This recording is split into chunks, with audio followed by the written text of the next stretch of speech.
అందరికీ వందనాలండి. చిన్న ప్రార్థన చేసుకొని దేవుని యొక్క వాక్యాన్ని కొద్దిసేపు ధ్యానం చేసుకుందాం. మహాగణుడ, మహోన్నతుడ, మిక్కిలి కృప కలిగిన మా ప్రియ పరలోకపు తండ్రి, మీ ఘనమైన, శ్రేష్టమైన, అత్యున్నతమైన నామానికి వందనాలు చెల్లిస్తూ ఉన్నాను. ఈ ఉదయకాల సమయాన్ని ప్రభా, మీ వాక్యాన్ని ధ్యానం చేసుకోగలగడానికి, వాక్యపు వెలుగులో మా జీవితాలు పరిశీలన చేసుకోగలగడానికి మీరు ఇచ్చిన ఈ మంచి తరుణం కొరకే మీకు వందనాలు చెల్లిస్తూ ఉన్నాను. కృప కలిగిన తండ్రి, జీవం కలిగిన నీ మాటలు మా జీవితాలని వెలిగించలాగిన సహాయం చేయండి. మా చుట్టూ ఉన్న పరిస్థితుల మధ్యలో మేము ఎలా ఉంటా ఉన్నామో, ఎలా మీ వైపు చూడగలుగుతా ఉన్నామో ఆలోచించగలగడానికి, ఎక్కడ మేము ప్రభా విశ్వాసంలో జారిపోతా ఉన్నామో, ఎటువంటి పరిస్థితులు మమ్మల్ని కృంగదీస్తా ఉన్నాయో ఎరిగినటువంటి దేవుడు, మీరే సహాయం చేయండి, కృప చూపించండి. మీ మాటలు మాకు అనుగ్రహించమని వేడుకుంటున్నాను. దయగలిగిన ప్రభా, ఎందరైతే ఈ వాక్యాన్ని వింటా ఉన్నారో, యథార్థంగా వాక్యంలో మా జీవితాలను పరిశీలన చేసుకుంటూ సంపూర్ణంగా మీకు అప్పగించుకునే భాగ్యాన్ని మా అందరికీ అనుగ్రహిస్తున్నామని, సమయోచితమైన సహాయం కొరకు మీ వైపు ఎదురు చూస్తూ మా ప్రభువును రక్షకుడైన యేసయ్య పుణ్యనామంలో మిక్కిలి వినయముగా బ్రతిమాలి అడిగి వేడుకొని ప్రార్థిస్తున్నాం తండ్రి, ఆమెన్. మంచిదండి. ఈరోజు మనం నేర్చుకోబోతా ఉన్నటువంటి అంశం, రక్షించబడిన ప్రతి విశ్వాసి యొక్క జీవితంలో దేవుడు పనిచేస్తూ ఉన్నారన్న విషయం మనకందరికీ బాహాటంగా తెలిసినటువంటి విషయమే. ఏ దినాన్నైతే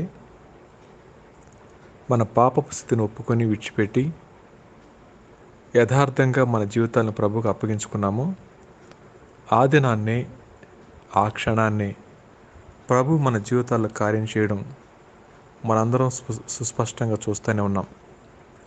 అయితే కొన్నిసార్లు రక్షించబడ్డామని చెప్పుకుంటూ కూడా, దేవుని పిల్లలమని చెప్పుకుంటూ కూడా, దేవుడు మన జీవితాల్లో పనిచేస్తూ ఉన్నటువంటి ఆనవాలు కూడా కనబడకుండా కొన్నిసార్లు మనం జీవిస్తూ ఉంటాం.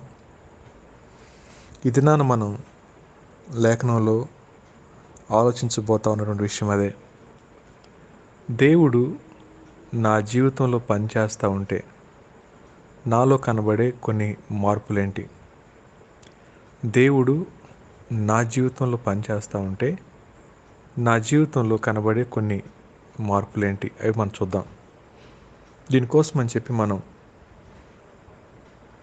యెహెజ్కేలు గ్రంథం 36వ అధ్యాయం 2వ వచనం నుంచి 26వ వచనం వరకు ఉన్న వాక్య భాగాన్ని నేను చదువుతాను. దయచేసి మీరు చూడండి. యెహెజ్కేలు గ్రంథం 36వ అధ్యాయం 22వ వచనం నుంచి 26వ వచనం వరకు. కాబట్టి ఇశ్రాయేలీయులకు ఈ మాట ప్రకటన చేయము. ప్రభువు యెహోవా సెలవిచ్చినదేమనగా, ఇశ్రాయేలీయులారా, మీ నిమిత్తము కాదు గాని అన్యజనులలో మీ చేత దోషం నొందిన నా పరిశుద్ధ నామము నిమిత్తము నేను చేయబో దాన్ని చేయుదును. అన్యజనుల మధ్య మీరు దూషించిన నా ఘనమైన నామమును నేను పరిశుద్ధపరచుదును. వారి ఎదుట మీ యందును నేను నన్ను పరిశుద్ధపరచుకొనగా నేను ప్రభువు యెహోవానని వారు తెలుసుకొందురు. ఇదే ప్రభువు యెహోవా వాక్కు. నేను అన్ని జనుల నుండి మిమ్మల్ని తోడుకొని ఆయా దేశంలో నుండి సమకూర్చి మీ స్వదేశంలోనికి మిమ్మల్ని రప్పించేదను. మీ అపవిత్రత యావత్తు పోవునట్లు నేను మీ మీద శుద్ధ జలం చల్లుదును. మీ విగ్రహముల వలన మీకు కలిగిన అపవిత్రత అంతయు తీసివేసేదను. నూతన హృదయం మీకు ఇచ్చేదను, నూతన స్వభావం మీకు కలుగజేసేదను. రాతి గుండె మీలో నుంచి తీసివేసి మాంసపు గుండె మీకు ఇచ్చేదను. నా ఆత్మను మీ యందుంచి నా కట్టడలు అనుసరించు వారిగాను, నా విధులను గైకొని వారిగాను మిమ్మల్ని చేసేదను. ఈ మాటల్లో మనం వ్యక్తిగతంగా బైబిల్ స్టడీలో కానీ అనేకసార్లు దేవుని యొక్క దాసులు వాక్యాన్ని పంచుకుంటూ ఉన్నప్పుడు మనం విన్నటువంటి సంఘటనలే. ఈ చదవబడినటువంటి వాక్య భాగంలో 2 ప్రాముఖ్యమైన విషయాల్ని ప్రభు స్పష్టంగా చెప్తా ఉన్నారు. మీ నిమిత్తం కాదు కానీ అన్యజనులలో మీ చేత దోషం నొందిన నా పరిశుద్ధ నామం నిమిత్తం నేను చేయబోదాన్ని నేను చేయదును. వ్యక్తిగతంగా మన జీవితాలను పరిశీలన చేసుకుంటా ఉన్నప్పుడు ఏ మంచి మనలో లేదు, కేవలం ఆయన కృపను బట్టి మాత్రమే మనం ఆయన విశ్వాసం ఉంచడం జరిగింది. ఆయన చేసిన సిలువ కార్యాన్ని జ్ఞాపకం చేసుకోవటం ద్వారా,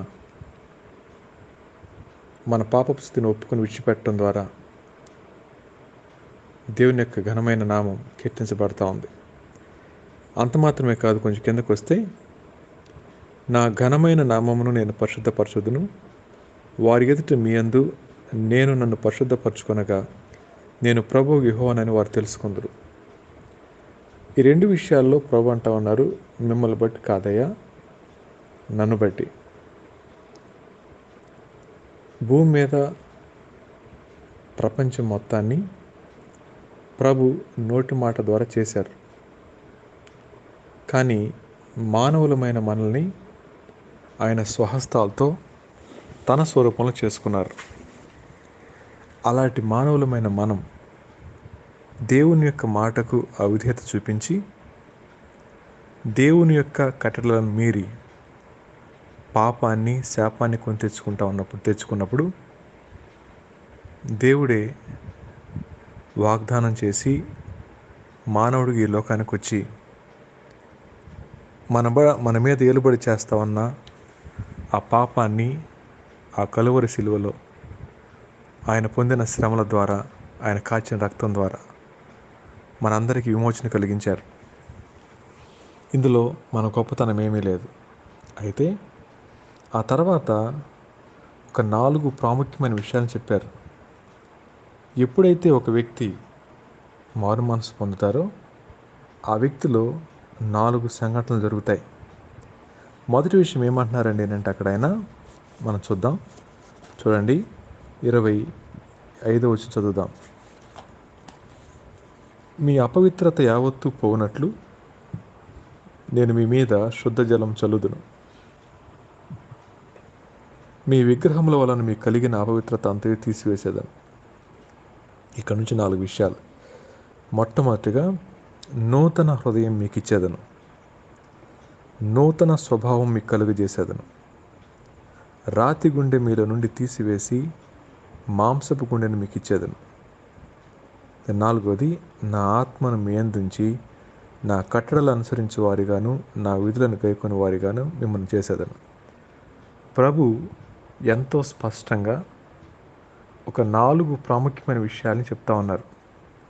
మొదటిది ఏంటండి అంటే నూతన హృదయాన్ని మీకు ఇస్తాను. రెండోది, నూతన స్వభావాన్ని మీకు ఇస్తాను. మూడోది, మాంసపు గుండెని మీకు ఇస్తాను. 4వది, నా ఆత్మను మీ యందు ఉంచుతాను. ఈ 4 విషయాల్ని మనం జాగ్రత్తగా చూస్తే విశ్వాసిలో,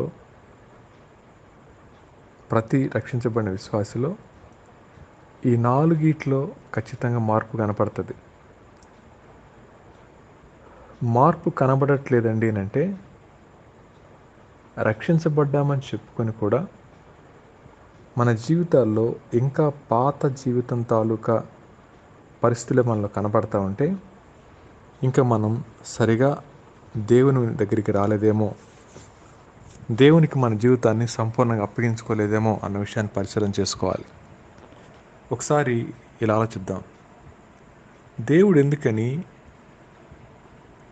ఈ నూతన హృదయం, నూతన స్వభావం, నూతనమైన గుండె, నా ఆత్మను మీ యందు ఉంచుతాను అని ఎందుకని 4 విషయాలే చెప్పారు? ఎందుకని హృదయాన్ని నూతనపరుస్తానన్నారు? ఎందుకని స్వభావాన్ని మారుస్తానన్నారు? ఆయన ఆలోచిస్తూ ఉన్నప్పుడు మిగిలిన విషయాల్లో అంత పట్టింపు లేదని కాదు, కానీ బైబిల్ అంటా ఉంది, హృదయం నుండి జీవధారలు బయలుదేరును. అదే సమయంలో హృదయం మోసకరమైంది. ఇలా మోసకరమైనటువంటి హృదయాన్ని ఆయన ఆల్టర్ చేయడంగా చేసింది ఆయన నూతనంగా చేసినట్టు ఉన్నారు. పాతదాన్ని దాగులేయటంగా చేసింది ఆయన, పాతదాన్ని తీసివేసి క్రొత్త హృదయాన్ని మనకిస్తూ ఉన్నారు ప్రభు.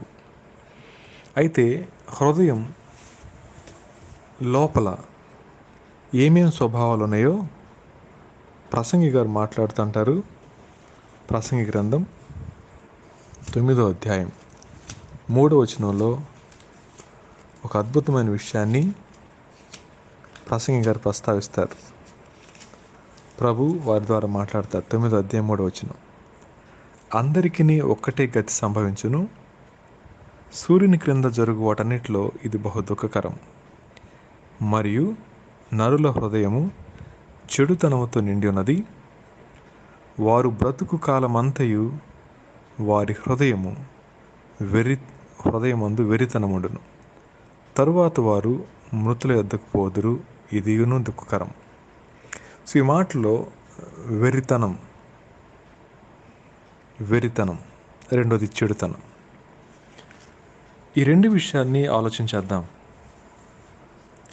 ప్రభు అన్నమాట, నేను మీకు నూతన హృదయాన్ని ఇస్తాను అనే మాట. ప్రభు ఒకసారి విశ్వాసికి నూతన హృదయం ఇచ్చిన తర్వాత ఆ వ్యక్తిలో నుంచి బయటికి వెళ్ళవలసిన విషయాలు రెండు.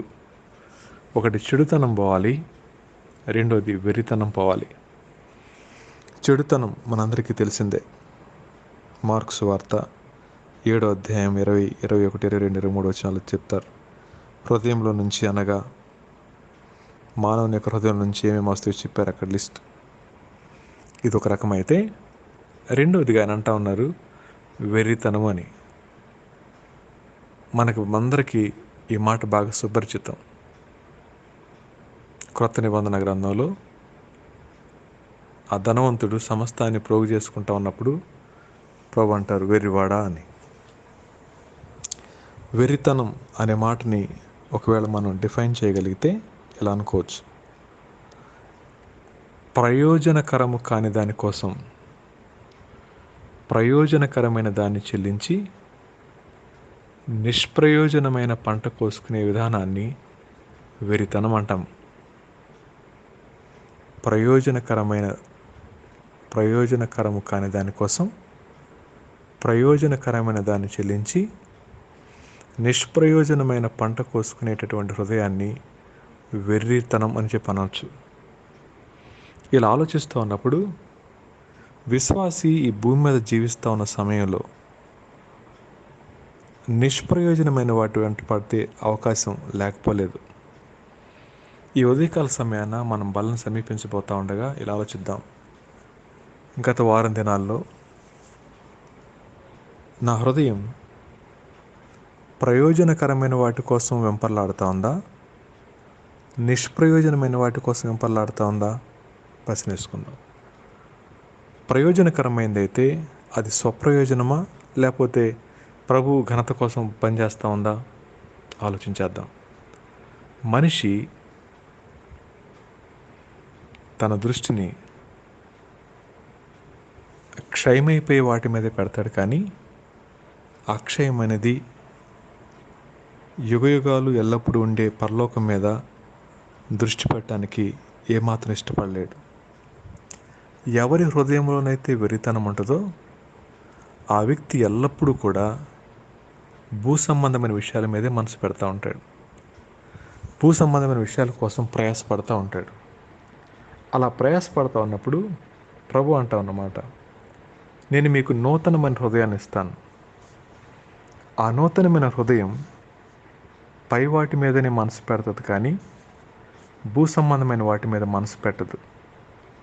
రెండోది, అది ప్రయోజనకరమైన వాటి మీద మనసు పెడుతుంది, కానీ నిష్ప్రయోజనమైన వాటి కోసం మనసు పెట్టదు. ఇలా ఆలోచిస్తూ ఉన్నప్పుడు ఒక చిన్న సాదృశ్యం గుర్తొస్తూ ఉంది. ఏంటండి అంటే అది ఆకాశంలో పక్షులు సంచరిస్తూ ఉంటాయి. మనందరికీ తెలుసు కొన్ని పక్షులు, అయితే వాటి పేర్లు నేను చెప్తాను. ఒక పక్షి పేరు రాబందు అంటారు. ఈ మాట చెప్పగానే దాని రూపం బహుశా మీ కళ్ళ ముందుకు వచ్చి ఉండాలి. ఇది చాలా ఉన్నతమైన దేహం కలిగి ఉంటుంది. చాలా బలమైన వాడి అయినటువంటి అవయవాలు కలిగి ఉంటుంది. చాలా ఎత్తున అది సంచరిస్తూ ఉంటుంది. కానీ అది భూమి మీద వేటి కోసం వెతుకుతుందండి అని అంటే అది చచ్చిన వాటి కోసం వెతుకుతూ ఉంటుంది.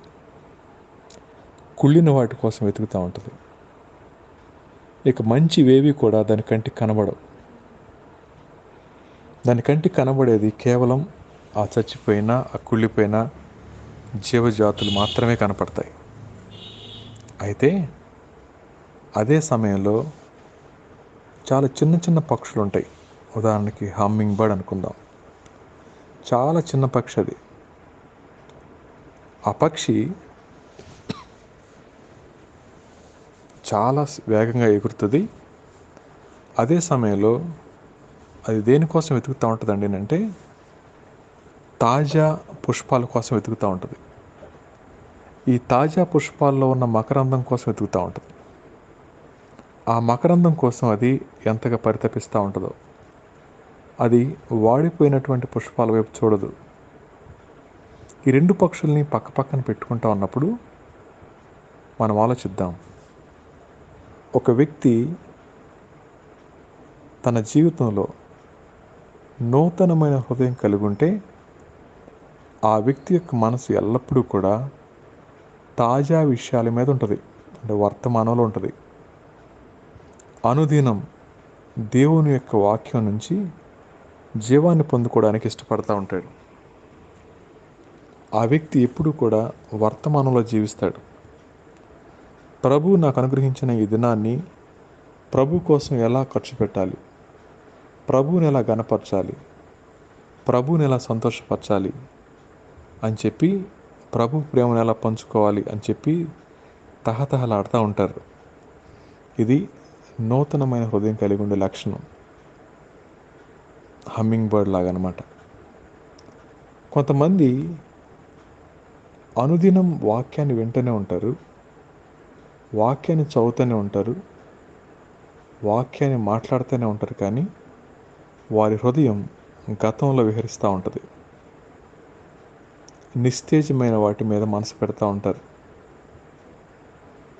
ఎప్పుడు కూడా గతించిపోయిన వాటి మీద మనసు పెడతారు. ఇలా ఆలోచిస్తూ ఉన్నప్పుడు గతం మనిషిని వర్తమానంలో దేవుడిచ్చిన కృపని అర్థం చేసుకోకుండా ఆపేస్తూ ఉంటుంది. ఇప్పుడు ప్రపంచం అల్లకల్లోలంగా ఉంది.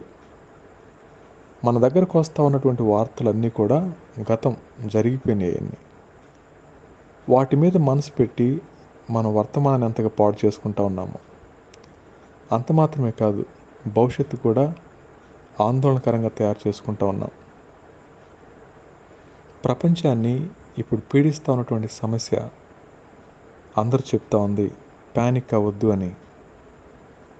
కారణం ఏంటంటే ఆ వార్తలు మానవుల్లో ఉన్న ఆనందాన్ని దొంగిలిస్తాయి. ఆ మాటలు మానవునికి దేవుడిచ్చిన ఆశీర్వాదాన్ని అర్థం చేసుకోకుండా చేస్తాయి. ఇలా ఆలోచిస్తూ ఉంటే విశ్వాసి ఎప్పుడైతే దేవుడు తన జీవితంలో పనిచేస్తూ ఉన్నారన్న స్పృహ కలిగి ఉంటారో ఆ వ్యక్తి ఎల్లప్పుడూ కూడా దేవుని ఎడల నూతనమైన వాత్సల్యాన్ని కలిగి ఉంటాడు. ఎల్లప్పుడూ వాక్యంలో ఆనందించేవాడుగా ఉంటాడు. గతాన్ని బట్టి ఏమాత్రం కృంగిపోకుండా వర్తమానాన్ని బట్టి ధైర్యం తెచ్చుకున్నవాడై భవిష్యత్తు కోసం ఆశకి ఎదురు చూస్తూ ఉంటాడు. ప్రియమైనటువంటి వాళ్ళారా, ఈ మాటలు వింటా ఉన్న మనం ఆలోచించేద్దాం. దేవుడు మన జీవితాల్లో నూతనమైన హృదయాన్ని పెట్టుంటే మనం దేనికోసం ఆలోచించాలి? అర్థమవుతుంది కదండి. మన హృదయం చెడ్డవాటి మీద పెట్టకూడదు, మన హృదయం వెర్రి వాటి మీద పెట్టకూడదు. ఇప్పటికి కూడా ఈ రెండింటి మీదకి మన మనసు వెళ్తూ ఉందండి అంటే ఆలోచించాలి. మన జీవితంలో ప్రభు పనిచేస్తూ ఉన్నారా? పనిచేస్తూ ఉంటే ఎలా ఉంటామో తెలుసా అండి? పేతురు గారు చెరసాల లోపల సంకెళ్ళు వేయబడి బంధించబడి రేపటి దినాన్న ఆయనకి ఎటువంటి శిక్ష రాబోతుందో తెలిసినప్పటికీ సుఖంగా నిద్రపోతూ ఉన్నాడు. కారణం ఏంటంటే రేపటి పని చూడాల్సింది ప్రభు. అది నా పని కాదు, ఈరోజు నా పని. ఈరోజు నా పని ప్రభువుని కనపరచాలి, సంతోషంగా ప్రభు మీద ఆనుకోవాలి. ఆ రాత్రి గాఢ నిద్రలో ఆయన పండుకుని ఉన్నప్పుడు పేతురు లేని దేవదూతలు లేపేంత వరకు కూడా ఏమాత్రం కథలు మెదలకుండా నిద్రపోతూ ఉన్నాడు. ఆ తర్వాత సంఖ్యలు తీయబడటం, చెరసాలు ఓపెన్ చేయబడటం, ఆయన బయటికి రావడం, మేడగా దగ్గర రావడం, ఎన్ని మనకు తెలిసినటువంటి సంఘటనలే. ఎలా ఉండగలిగాడు ఆయన అంత నిశ్చింతగా? ఎలా ఉండగలిగాడు ఆయన ధైర్యంగా? ఎటువంటి వ్యక్తి ఆ పేతురు గారు? ఒక చిన్న పాప నువ్వు పలానా కదనగానే గజగజ వణికిపోయిన వ్యక్తి, చెప్తే ఏమైపోద్దోనని చెప్పి కంగారు పడినటువంటి వ్యక్తి, నేను కాదని చెప్పి ఒట్టు పెట్టుకున్నటువంటి వ్యక్తి. అటువంటి వ్యక్తి ఎంతో ధైర్యంతో పండుకోవటం అనేది మనం జ్ఞాపకం చేసుకుంటే నిజంగా మార్పు చెందిన హృదయం ఎంత దృఢమైంది. అది ఉన్నతుడైన సజీవుడైన దేవుని మీద సంపూర్ణంగా ఆనుకోగలిగేదిగా ఉంటుంది. కానీ అదేమాత్రం సంశయించేదిగా కానీ, ఏమాత్రం వెనుకకు పరిగెత్తేదిగా కానీ, ఏమాత్రం తలడిల్లిపోయేదిగా కానీ ఉండదు. అది అంత మాత్రమే కాదు, అది ఎప్పుడు కూడా ప్రయోజనకరమైన వాటి కోసమే పరిగెడుతూ ఉంటుంది. కానీ నిష్ప్రయోజనమైన వాటి కోసం, వెరితనాన్ని కలిగించే వాటి కోసం పరిగెట్టదు. ఈ మొదటి విషయం దగ్గర ఆలోచించేద్దాం. ఎలా ఉంది మన స్వభావం? విశ్వాసంలో ఎదిగామనుకుంటున్నాం, బహుశా రాబందుల్లా ఉన్నామేమో. చిన్నపాటి విశ్వాసం అనుకుంటున్నామేమో, బహుశా మీరు శ్రేష్టమైన ఆ చిన్న హమ్మింగ్ బర్డ్లా ఉన్నారేమో. ఎలా ఉంది మన జీవితం? విశ్వాసి వర్తమానంలో జీవిస్తూ భవిష్యత్తు మీద ఆశ కలిగి ఉంటాడు. గతాన్ని బట్టి పాఠాలు నేర్చుకుంటాడు, కానీ గతంలో జీవించడానికి ఇష్టపడ్డాడు. అందుకే ప్రభు అంటా ఉన్నారు, నేను మీకు నూతనమైన హృదయాన్ని ఇస్తానని చెప్పి. దేవుడు నూతనమైన హృదయాన్ని మనకి ఇస్తూ ఉండగా మనమందరం జ్ఞాపకం చేసుకోవాల్సింది, ప్రభా, నా జీవితంలో మీరు పనిచేస్తున్నందుకు మీకు వందనాలు అని చెప్పగలం. ఎప్పుడు? యథార్థంగా మనం కూడా అలాంటి స్వభావాన్ని కలిగి ఉన్నప్పుడు, అలాంటి హృదయాన్ని కలిగి ఉన్నప్పుడు, దేవుడు మన జీవితాల్లో పనిచేస్తాం ఆనవాళ్ళు మనకు అర్థమైతే ఎంత సంతోషం ఉంటుంది కదండి. ఈ దినాన్న రక్షించబడ్డామని చెప్పుకుంటూ కూడా అనేక మంది లోకంలో కలిసిపోవడానికి, అనేక మంది శరీరానుసారులుగాను లోకాన్ని ప్రేమించేవారిగా మిగిలిపోవడం కారణం ఏంటంటే, దేవుడు వారి జీవితాల్లో ఏమి వాగ్దానం చేశారో, ఏ విషయాన్ని వారి జీవితాల పట్ల చేస్తానన్నారో అర్థం చేసుకోకపోవడమే. బలను సమీపించబోతా ఉన్నాం. ఆలోచిద్దాం, ప్రభా, మా జీవితాలు మా హృదయాలు మీ పట్ల ఎలా ఉన్నాయి, మాకు బయలుపరచండి అని. దేవుడు తప్పకుండా బయలుపరుస్తారండి. ఆయన ఏమాత్రం దాచిపెట్టేవాడు కాదు. ఆయన తన బిడ్డల జీవితాల్లో దేవుడు ఉన్నతమైన కార్యాలు జరిగించేటువంటి దేవుడు. ఆయన ఎన్నడూ కూడా మన జీవితాల్ని అణగదొరికేవాడు కాదు. ఆయన ఘననామాన్ని ఎందుకు పనికిరాని మన జీవితాల ద్వారా హెచ్చించుకునే గొప్ప దేవుడు ఆయన. కాబట్టి రక్షించబడ్డామనుకున్న మన జీవితాల్లో దేవుడు పనిచేస్తూ ఉంటే ఆ వ్యక్తిలో కనబడే లక్షణాలు, నూతనమైన హృదయం కనబడుతుంది, ఇక మనం చాలా విషయాలు చెప్పుకోవచ్చు, కానీ మిగిలిన 3 విషయాలు కూడా మనం పూర్తి చేసుకోవడానికి ప్రయత్నం చేద్దాం. ఇది మొదటి విషయం. ఆ తర్వాత ఆయన అంటా ఉన్నారు, మీకు నూతనమైన స్వభావాన్ని ఇస్తాను. నూతనమైన స్వభావం. ఈ మాట మనం నేర్చుకుంటా ఉన్నప్పుడు చూద్దాం ఒకసారి. అపోస్తలుడైన పౌలు రోమీయులకు రాసిన పత్రిక 6వ అధ్యాయం. అపోస్తలుడైన పౌలు రోమీయులకు రాసిన పత్రిక 6వ అధ్యాయం 6వ వచనం చదువుదాం. ఏమనగా, మనమికను పాపమునకు దాసులము కాకుండుటకు పాప శరీరము నిరర్ధకమగునట్లు మన ప్రాచీన స్వభావము ఆయనతో కూడా సిలువ వేయబడినని ఎరుగుదుము. ఈ మాట జాగ్రత్త విందాం. ప్రాచీన స్వభావము సిలువ వేయబడెను. అది దిగడానికి ఏమాత్రం కూడా ఆస్కారం లేదు. సో రెండోది, ప్రభు విశ్వాసుల యొక్క జీవితాల్లో ఆశపడతా ఉన్న విషయం ఏంటంటే నూతనమైన స్వభావాన్ని కలిగి ఉండాలి. ఈ నూతనమైన స్వభావాన్ని గురించి మనం మాట్లాడుతూ ఉన్నప్పుడు కొన్ని విషయాలు మనం జ్ఞాపకం చేసుకుందాం. ఏంటండి అంటే, చార్లెస్ స్పర్జన్ గారు ఆయన ప్రసంగం చేస్తూ ఈ స్వభావాన్ని గురించి మాట్లాడుతూ ఒక అద్భుతమైనటువంటి ఉపమానాన్ని చెప్పారు. బహుశా అది మీకు అర్థమయ్యే విధంగా నేను చెప్పలేకపోవచ్చేమో, కానీ ప్రయత్నం చేస్తాను. ఆయన ఒక టేబుల్ తీసుకొని, జస్ట్ ఊహించుకోండి, మన ముందు ఒక టేబుల్ ఉందనుకోండి. ఆ టేబుల్ మీద ఒక ప్రక్కనేమో మంచి డెలీషియస్ ఫుడ్, చాలా మంచి ఆహారాన్ని పెట్టాం ఒక ప్లేట్లో అనుకుందాం. బిర్యానీ పెట్టాం అనుకుందాం. ఇంకొక ప్రక్కన డస్ట్బిన్ పెట్టాం. దాంట్లో చెత్త చెదారం మురుగంతా పెట్టాం. పెట్టిన తర్వాత అదినాలు ఆయన చెప్పినటువంటి ఉపమానం, ఫామ్లో పెరిగేటటువంటి పంది, ఫామ్లో డోర్ తీసి చిటికేస్తారంట. చిటికేయగానే అది పరిగెత్తుకుంటూ వస్తుందంట. పరిగెత్తుకుంటూ వచ్చి ఎక్కడికి వస్తుంది అన్నప్పుడు, అది పరిగెత్తుకుంటూ పలావ్ దగ్గరికి రాదు కదా, ఎక్కడికి పరిగెత్తుకుంటూ వస్తుంది? అది డస్ట్బిన్ దగ్గరికి వస్తుంది. డస్ట్బిన్ దగ్గరికి వచ్చిన తర్వాత అది గబగబా ఎగబడి తింటూ ఉంటుంది. ప్రక్కనే డెలీషియస్ ఫుడ్ ఉంది. కానీ దానికేం కావాలి అంటే పాడైపోయిన, కుళ్ళిపోయిన వేస్ట్ అంతా కావాలి. అలా తింటా ఉండగానేనంట చిటికేస్తారంట. చిటికేయగానే ఆ పిఏజీ మనిషిగా మారిపోయింది అనుకోండి.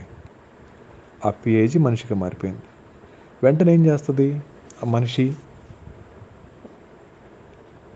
వెంటనే లేచి పలావ్ తిందు. మొట్టమొదటిగా ఆ తల తీసి మొహం కడుక్కుంటాడు. నేనేంటి తింటున్నాను, నేను తినాల్సింది ఇది కాదు కదా అని చెప్పి పక్కకి వెళ్ళి ఆ మంచి ఆహారాన్ని భుజిస్తాడు. అని చెప్పిన తర్వాత ఆయన అడిగినటువంటి ప్రశ్న, రక్షించబడ్డామని చెప్పుకుంటున్న మన జీవితాల్లో మన స్వభావం మారితే విసర్జించిన వాటిని తిరిగి మళ్ళీ చేయగలుగుతామా అంటారనమాట ఆయన. ఈ ప్రశ్న, ఈ ఉపమానం ఎంత చక్కగా అర్థమైందో, ఎంత బాధ వచ్చిందో. అనేక సార్లు కక్కిన వాటి కోసం వెంపర్లాడే జీవితం, అనేక సార్లు విసర్జించిన వాటి కోసం పరుగులెట్టేటువంటి జీవితం. అంత మాత్రమే కాదు, గలతీ పత్రికలో పౌలు గారు గలతీ సంఘానికి రాస్తూ అంటారు, 2వ అధ్యాయంలో ఒక మాట చూద్దాం. గలతీ పత్రిక 2వ అధ్యాయం ఆ వచనంలో అంటారు ఆయన, 18వ వచనం, నేను పడగొట్టిన వాటిని మరలా కట్టిన ఎడల నన్ను నేనే అపరాధినిగా కనపరుచుకుందును కదా అని. ఇప్పుడు నా ప్రశ్న, మనమందరం విశ్వాసమే కదండి? అవును కదా? రక్షించబడక ముందు మొట్టమొదటిసారి సువార్త వినిన తర్వాత మన జీవితాల్లో ఉన్న పాపాన్ని బట్టి ఎంతగా ఏడ్చామో కదా. అయ్యో నేనేంటి ఈ మాటలేంటి, నేనేంటి ఈ చూపులేంటి, నేనేంటి ఈ ఆలోచనలేంటి, నేనేంటి ఈ పాపం ఏంటి, అయ్యో అని చెప్పి పశ్చాత్తాపడ్డాం, ఏడ్చాం. ఆ రోజున అనుకున్నాం, ప్రభు ఇంకెప్పుడు ఈ పాపం చేయం ప్రభు అని. మళ్ళా పడగొట్టిన వాటిని తిరిగి కట్టలేదంటారా? రక్షించబడిన దినాన్న వేటినైతే ఒప్పుకొని విడిచిపెట్టామని చెప్పుకుంటూ ఇప్పటికి కూడా మనం కొనసాగిస్తున్నామని అంటే బహుశా మన స్వభావం ఇంకా మారలేదేమో కదండి. ప్రభు అంటా ఉన్నారు, నేను మీకు నూతన స్వభావాన్ని ఇస్తా ఉన్నాను. ప్రాచీన పురుషుడు లేదా ప్రాచీన స్వభావం సిలువకు వేయకపోతే ఆ వ్యక్తిలో నూతన స్వభావం కనబడదు. అందుకని అదే గలతీ పత్రికలో పౌలు గారు అంటారు 2:20లో, నేను క్రీస్తుతో కూడా సిలువ వేయబడి ఉన్నాను, ఇకను జీవించువాడు నేను కాదు, క్రీస్తే నా యందు జీవించుచున్నాడు.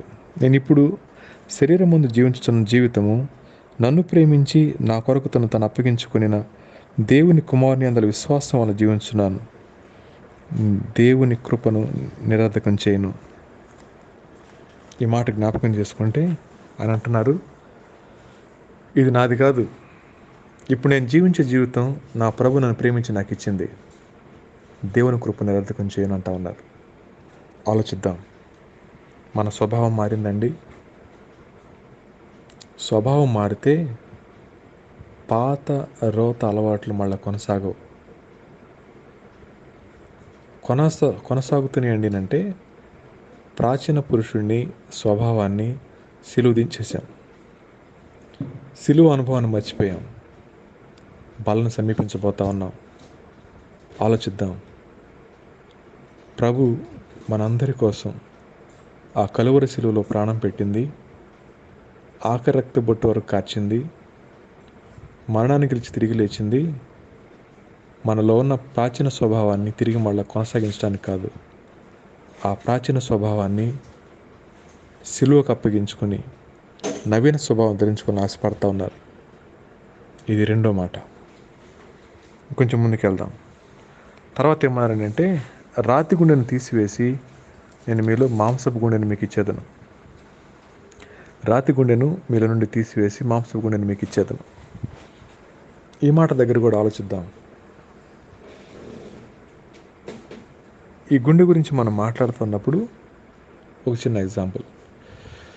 ఒక మనిషిని ఒక చిటికేసి విగ్రహం చేసామనుకోండి, ఒక మనిషిని విగ్రహంగా మార్చామనుకోండి, మార్చిన విగ్రహం మీద ఉమ్మేస్తే అది రెస్పాండ్ కాదు, తిడితే రెస్పాండ్ కాదు, ఒకవేళ చేయరాని పనులు చేస్తే రెస్పాండ్ కాదు, ఎందుకంటే అది విగ్రహం కాబట్టి. అదే విగ్రహాన్ని చిటికేసి మళ్ళీ మనిషిగా చేసామనుకోండి, ఆ మనిషి ఖచ్చితంగా రెస్పాండ్ అవుతాడు. తిడితే ఎందుకు తిట్టావనని అడుగుతాడు, కొడితే ఒకవేళ కొట్టలేకపోతే ఎందుకు కొట్టావనని అడుగుతాడు, అవమానిస్తే తట్టుకోలేడు. కారణం ఏంటంటే వాళ్ళు జీవం ఉంది కాబట్టి.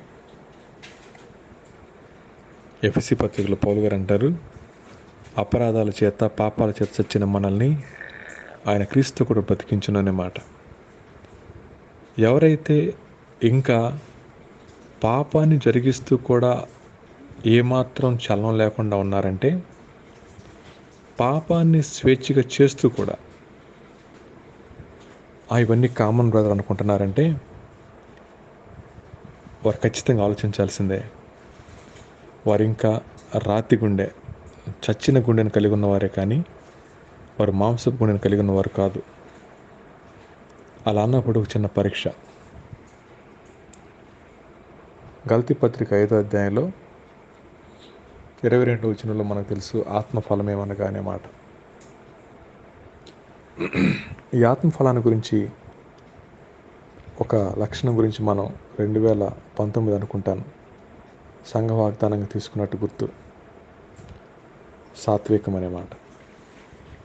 అయితే దానిలో ఉన్న ఆ 9 లక్షణాలు మీరు బైబిల్ దగ్గర పెట్టుకొని మీలో ఏ లక్షణాలు ఉన్నాయో జస్ట్ రాసుకోండి. మనం రాసుకుందాం. ఒకవేళ మీ స్కోర్ 0 నుంచి 9 వరకు ఏదైనా రావచ్చు. కొంతమందిలో 7 ఉండొచ్చు, కొంతమందిలో 8 ఉండొచ్చు, కొంతమందిలో 9 ఉండొచ్చు, కొంతమందిలో 1 ఉండొచ్చు, కొంతమందిలో 6 ఉండొచ్చు, కొంతమందిలో 2 ఉండొచ్చు. స్కోర్ వేసుకుందాం. ఒకవేళ ఇదే ప్రశ్న కొంతమందిని అడిగినప్పుడు, అన్నా నాకు 2 ఉన్నాయి అన్నా అన్నారు. ఏంటా 2 అంటే, నాకు విశ్వాసం ఉంది, ప్రేమ ఉంది అన్నారు. మిగిలినవంటే అవి లేవన్నారు. అయితే ఆ ఫలం కుళ్ళిపోయిన ఫలమేమో అన్నాను. ఎందుకండి అంటే, ఫలం లోపల అన్నీ బాగుంటేనే అది మంచి ఫలం అవుతుంది. 6 కుళ్ళిపోయి 2 బాగుంటే ఆ ఫలాన్ని ఎవరు కొనరు కదండి. అలాగే ఏది మన జీవితాల్లో లోపించినా, గలతీ పత్రిక 5వ అధ్యాయం 18వ వచనంలోనే చూసారా, శరీర కార్యాలు ఏదో ఒక దాంతో రిప్లేస్ అయి ఉంటుంది. బహుశా ఆశా నిగ్రహం లేదనుకోండి, లోపల కోపం ఉండి ఉంటుందేమో, అలా రీప్లేస్ చేసుకుని ఉంటాం. కాబట్టి అనేక మందిలో వారు ఇప్పటికి కూడా దేవుని యొక్క మాట విని జీవాన్ని పొందుకున్న వారమైతే మన జీవితాల్లో ఖచ్చితంగా స్పందించే హృదయం ఉండాలి. ఆ పాపానికి స్పందించి పశ్చాత్తాపడి ప్రభువా క్షమాపణ కోరుకొని తిరిగి మళ్ళీ ఆ పాపం జోలి లేకుండా జీవించాలి. అలా జీవించేవారు ఎవరండి అంటే, నూతనమైన గుండె కలిగిన వాళ్ళు, దాని మాంసపు గుండె కలిగిన వాళ్ళు. ఆలోచిద్దాం, ఉందంటారా మనలో? చివరికి అంటున్నారు ఆయన, 4వదిగా, నా ఆత్మను మీ యందు ఉంచుతాను. ఎందుకో తెలుసా? నా కట్టడలను అనుసరించు వారిగాను, నా విధులను గైకొని వారిగాను మిమ్మల్ని చేసేదను. దేవుడు పని చేయడం మొదలు పెడితే ఆయన అసంపూర్ణంగా చేయరు కదండి. దేవుడు పని చేస్తే ఎవరి జీవితంలోనైనా సంపూర్ణంగా చేస్తారు. ఆయన బిగిన్ నా వల్ల కాదబ్బాయి అని చెప్పి వెళ్ళిపోరు. ఆయన ప్రారంభించి అయ్యో చాలా కష్టంగా ఉంది అని చెప్పి పక్క పెట్టి వెళ్ళిపోరుగా. ఆయన ఎంతో కఠినమైన వ్యక్తులు సైతం మనుషులుగా మార్చి తన మహిమ కోసం వాడుకున్నటువంటి దేవుడు ఆయన. చరిత్రలో చూసాం మనం. అలాంటిది మనం అనుకుంటాం చాలా కష్టంగా ఉంటుంది బ్రదర్, చాలా కష్టంగా ఉంటుందండి, ఎందుకు ఉండలేకపోతున్నాం. ఆలోచించండి, ప్రభు మన జీవితంలో పనిచేయటం మొదలు పెడితే ఆయన ఖచ్చితంగా సంపూర్ణంగా చేస్తారు. మళ్ళీ చెప్తున్నాను, ఒకవేళ ఆయన పనిచేయడం ఆగిపోతే మనం చెప్పే మాట్లాడే తెలుసా అండి, నడవలేకపోతున్నాను బ్రదర్, నిలబడలేకపోతున్నాను బ్రదర్, పడిపోతున్నాను బ్రదర్, లేవలేకపోతున్నాను బ్రదర్, ఈ మాటలన్నీ మనం మాట్లాడుతూ ఉంటాం. ప్రభు మన మంటి జీవితాల్ని మహిమకు మార్చడానికి మానవుడికి లోకానికి వచ్చినటువంటి దేవుడు ఆయన. అటువంటి దేవుడు అంటూ ఉన్నారు, నేను మీకు ఇచ్చి చేస్తా ఉన్నాను మీలో పని. నేను మీలో పని చేస్తూ ఉన్నప్పుడు ఎందుకు మార్పు కనపడదు? ఖచ్చితంగా కనబడుతుంది. మరి మనలో కనబడట్లేదండి నేనంటే, బహుశా ప్రభు మన జీవితాల్లో పనిచేయడానికి మనకు ఒప్పుకోవట్లేదేమో. చివరిగా అంటున్నారు, నా ఆత్మను మీ యందు ఉంచుతాను. మనందరికీ తెలుసు, రోమపత్రిక 8వ అధ్యాయంలో ఆయన అంటారు, 9వ వచనం, దేవుని ఆత్మ మీలో నివసించి ఉన్న ఎడల మీరు ఆత్మ స్వభావం కలవారే కానీ శరీర స్వభావం కలవారు కారు. ఎవడైనాను క్రీస్తు ఆత్మ లేనివాడైతే వాడైన వాడు కాడు. ఆ తర్వాత 11వ వచనంలో, ఆత్మ నీతి విషయమై జీవం కలిగి ఉన్నది, మృతులలో నుండి యేసును లేపిన వాని ఆత్మ మీలో నివసించినలా మృతులలో నుండి క్రీస్తు యేసును లేపినవాడు చావునకు లోనైన మీ శరీరంలో కూడా మీలో నివసించున్న తన ఆత్మ ద్వారా జీవింపచేయను. ఆ తర్వాత 14 అంటారు, దేవుని ఆత్మ చేత ఎందరూ నడిపింపబడుదురో వారందరూ దేవుని కుమారులయ్యుందురు. ఎలా అనగా, మరల భయపడుటకు మీరు దాస్యపు ఆత్మను పొందలేదు కానీ దత్తపుత్ర ఆత్మను పొందితిరి. ఆ ఆత్మ కలిగిన వారమై మనము అబ్బా తండ్రి అని మొరపెట్టుచున్నాము.